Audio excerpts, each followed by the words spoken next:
লক্ষ্মী পূজার দিন সন্ধ্যা রাতে আবারও দুষ্কৃতিকারীদের হামলা কাকরাবন শালগড়া এলাকায়। জানা যায়, সোমবার সন্ধ্যা রাতে কাকরাবন শালগড়া বিধানসভা কেন্দ্রের হদ্রা এলাকার কংগ্রেস কর্মী মফিজ মিয়ার উপর দুষ্কৃতিকারী আরজান আলী, কামরান হোসেন, সাফাতুল হোসেন হামলা করে তাকে রক্তাক্ত করে। খবরে আরও জানা যায়, আরজান আলী বিভিন্ন নেশা কারবারের সাথে যুক্ত। তার প্রতিবাদ করাতেই এই হামলা সংঘটিত হয়। বর্তমানে মফিজ মিয়ার টেপানিয়া জেলা হাসপাতালে চিকিৎসাধীন। খবর পেয়ে জেলা কংগ্রেসের সভাপতি টিটন পালের নেতৃত্বে একটি প্রতিনিধি দল হাসপাতালে গিয়ে মফিজ মিয়ার স্বাস্থ্যের খবর নেন। পুলিশ প্রশাসনের কাছে অতি দ্রুত দুষ্কৃতিকারীদের গ্রেফতারের দাবি জানান। প্রতিনিধি দলের মধ্যে ছিলেন আরকেপুর ব্লক কংগ্রেসের সভাপতি রঞ্জিত দেবনাথ এবং সাধারণ সম্পাদক প্রশান্ত সিনহা।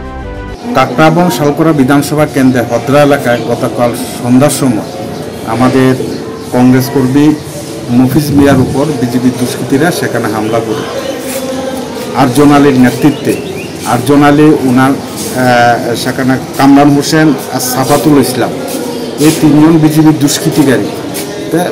আমাদের কংগ্রেস সমর্থক মফিজ মিয়ার সেখানে দোষ ছিল, কারণ আরজান আলী সেখানে এই এলাকার মধ্যে নেশার ট্যাবলেট বিক্রি করে যুব সমাজের সেখানে জীবন সেখানে ধ্বংস করে দিচ্ছে। গতকালকেও কিছু ক্রেতা যখন যাচ্ছিল ওনার বাড়িতে নেশার ট্যাবলেট সেখানে কেনার জন্য, মফিজ মিয়া সেটা প্রতিবাদ করেছিলেন। সে প্রতিবাদ করার অপরাধে সেখানে আরজান আলীর নেতৃত্বে তিনজনে মিলে তাদের সেখানে আমাদের কংগ্রেস সমর্থকের বাড়িতে ঢুকে সেখানে রক্তাক্ত করেছে, তার মাথা ফাটিয়েছে। সেখানে এখন গুমতি জেলা হাসপাতালে সে আছেন।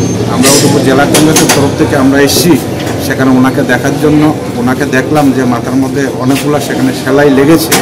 আমরা পুলিশের কাছে অনুরোধ করব, যে সমস্ত দুষ্কৃতিকারী সেখানে কংগ্রেস কর্মীর উপর আক্রমণ করেছে, অতি দ্রুত যাতে তাদের বিরুদ্ধে সেখানে ব্যবস্থা নেওয়া হয়। নমস্কার।